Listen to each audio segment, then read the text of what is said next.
I think it's clear that Europe have a kind of identity crisis. I wouldn't say that Europe really have a crisis. I think that there is a very robust tradition of trust and trade, I call it. There's a culture for exchange, and there's a very robust infrastructure around this. The sad thing is, it's so boring, right? People are not gonna identify with each other based on a trade contract or a trade deal or something. In the interest of trying not to kind of monopolize or colonize culture, the emotional narrative or the identification mechanistic was left out of the European protocol. Education, the general knowledge machinery was left in the hands of the locals. And I wouldn't say it's gone terribly wrong. It just means that there is no agenda, there's no protocol, there's no way of creating a stronger interdependence within Europe, which has a greater sense of emotional things. And of course, the big question is whether this should be like that, because we obviously don't want a top-down definition of how to organize the civic infrastructure and civic trust and all that. We want the civic trust to be bottom-up, clearly.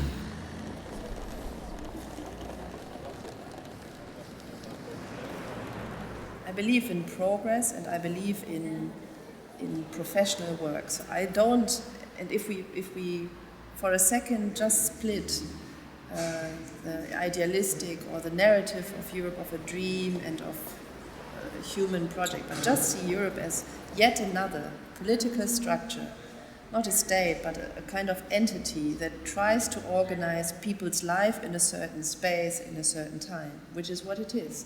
The European Union as a political project has a mission in preventing that people kill each other, and by sharing common goods or by sharing a certain policy, improving a kind of market economy, and in a way raising the standard of living, or allowing a standard of living for all these people living in that political entity, in that space, that nobody needs to die. And this task, in a way, is given in a geopolitical context, which is a global context. And there is a task, I think, for Europe in that context, that Europe safeguards peace, it safeguards the well-being of people, and it tries to enlarge these two, in a way, aims that it has for its own project to, in a global context, to as many people around this world as possible. I think when we talk about this human dimension, then Europe has the task not to protect just inward-looking human values equals European values. No, then it has a set of values that Europe needs, and that's a huge responsibility, I think, that we as Europeans, with a political project that is allowing security to us, peace, and that is allowing survival to us, and that is allowing certain rights to us. So we are in a fantastic privilege with all its differences and things that we have to work on. Of course, there's no doubt about that. Now I acknowledge that we have freedom, and I acknowledge that it's not a self-evidence. Even that requires huge attention, that we have freedom, and we see this around Europe and very close by, that it's not an evidence. So it needs an attention in itself. But let's assume that this freedom is a given. That this freedom is something I have been growing up with. The next step, or the freedom that I enjoy, is only as much worth as it can be shared with as many people as possible.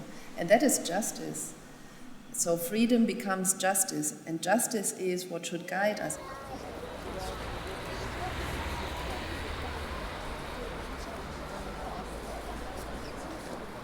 It's easy to, when you're feeling that you're not being represented, that the system has failed you, that they're all the same, it's easy to feel depressed and just say, it's easy to say, well, they're all the same and I'm not going to go to vote. That's a very common stance in Slovenia, where there's a big mistrust into politicians, into the system, as it is at the moment.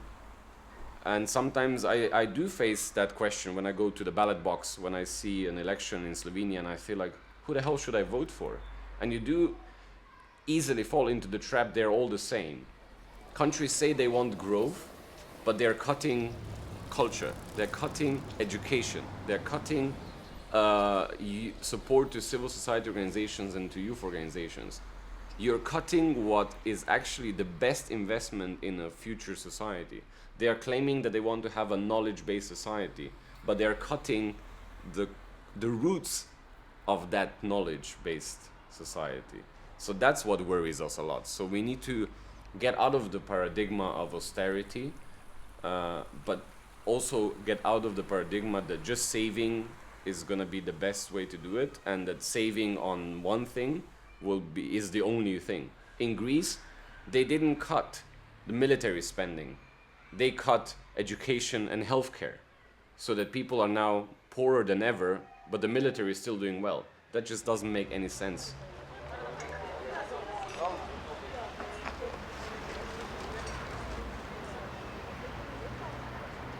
Eu acho que tanto os jovens como eu acho que as pessoas em geral, eu acho que há um sentimento de alguma letargia, letárgico relativamente aos assuntos europeus.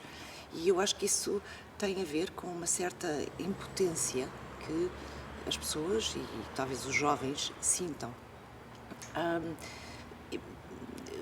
Eu sinto que a sua participação não é suficientemente valorizada, ou eles sentem que não é suficientemente valorizada, e de qualquer forma é tão ínfima que depois as pessoas acabam por achar que de facto não têm em alguma medida os destinos da Europa nas suas mãos.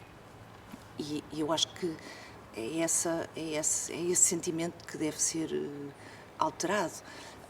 Aliás, eu acho que foi bem paradigmático esta questão da crise económica, em que eu senti que os países do Sul, as pessoas dos países do Sul, sentiram de alguma forma que a Europa os estava a abandonar. Aliás, é curioso porque uma das razões porque eu quis participar neste Comitê Cultural foi precisamente porque percebi que era muito difícil fazer entender aos meus colegas da Europa do Norte aquilo que países como Portugal estavam a passar naquela altura. E repare, há narrativas como a narrativa dos pigs, e nós podemos ser frontais relativamente a isso, que são narrativas reais e que foram criadas dentro da Europa.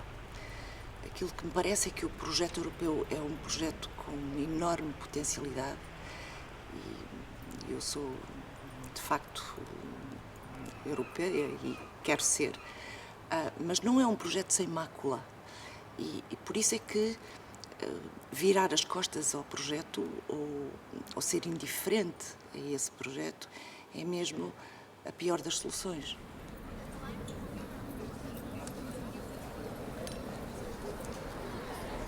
We share our taxes, and then there is a common ground and common solidarity in social security, education, and so on. But the system has to work, and that's important that the politician gives again ethical values to that the system works, that the trains comes in time, that there is a public transport, there is good working hospitals, and that's also a very fundamental element of solidarity, and that's important also in the way of the labor, and not only the capital, and that's many, and that were all values of Europe against the American way of life and other continents. So we have it all. Can we keep it? I hope so.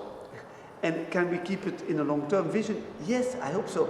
And that's the element of the technocracy of Brussels. The technocracy of Brussels can do a lot. There are fantastic people in Brussels.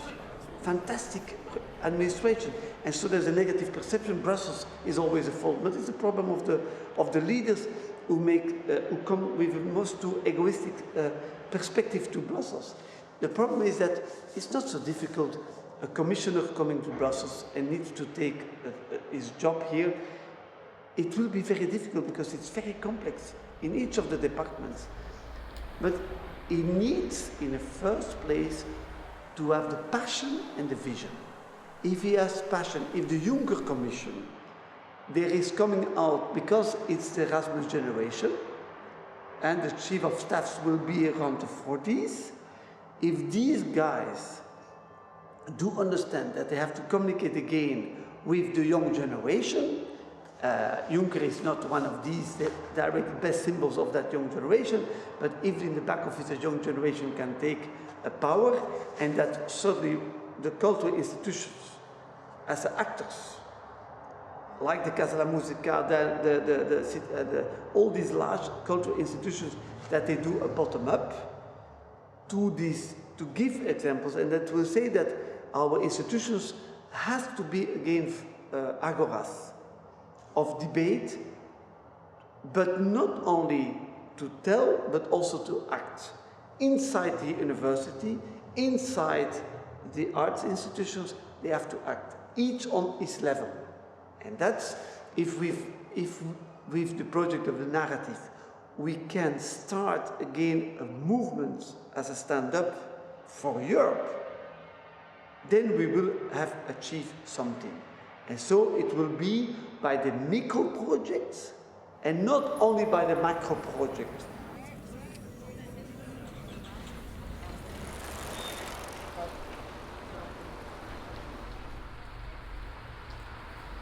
Well, there is something that we Europeans all want together. It's very difficult to see it when you live in Europe. It's very easy to see it if you live somewhere else.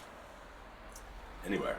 Even in America, you immediately feel, okay, so this is why I'm European, this is why we believe differently. So, let alone if you live in China, Russia, Africa, or somewhere else, you will immediately know what it is that we Europeans value, and that's quality of life, respect for one another, making things actually quite meticulously. There's a lot of respect, there's a protection of the weak, be it minority or economically speaking. There is a huge belief, maybe even overrated belief in democracy, with which I am quite happy, but the negative side of that is people feel that European Union is not democratic enough, while it's in fact the most democratic structure we've ever had in Europe, and also possibly maybe with the exception of a couple of other countries, but otherwise it's one of the most democratic regimes in the world. You know, there aren't really any regimes that we can say, okay, fine, let's just copy that. No, this is why it's so difficult. The current system is in the state in which it is not sustainable. Not only for ecological reasons, with which I understand. My argumentation here is a little bit, I would say, going even beyond that. I say, even if we had endless resources, as we do not, I'm not doubting, but let's just imagine that clean air is abundant, enough of petrol, enough of coal, or let's say that we tomorrow invent some magical way of energy source, whatever. Even then the system is not sustainable. Why? Basically, I would say the biggest reason why the system is unsustainable is because it was built as a ship, built under the assumptions that favorable winds will always blow, and that's not a good ship.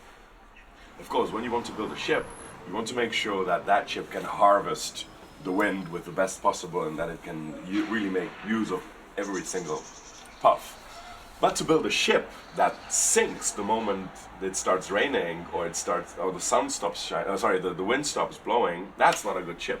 A lot of people like to be European, but they have this problem with European Union. So there's again, we need to distinguish here slightly, because people like, I think, very much the idea of being European.